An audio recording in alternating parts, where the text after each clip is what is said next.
প্রিয় মুসলমান ভাইরা আমার, মনের প্রশান্তি পাওয়ার, আত্মিক প্রশান্তি পাওয়ার হকদার একমাত্র মুমিন ব্যক্তিরাই। কাফের, মুশরিক, বেঈমান যারা, তাদের অন্তরে কিন্তু আত্মিক প্রশান্তি নাই।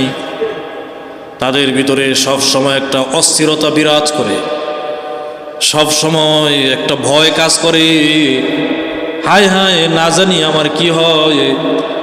অস্থির থাকে, বিশৃঙ্খলা অবস্থায় থাকে, দুশ্চিন্তাগ্রস্ত থাকে, বিষণ্ণ থাকে। কারণ যেহেতু তাদের বুকে ঈমান নাই, তাদের অন্তরে ঈমান নাই।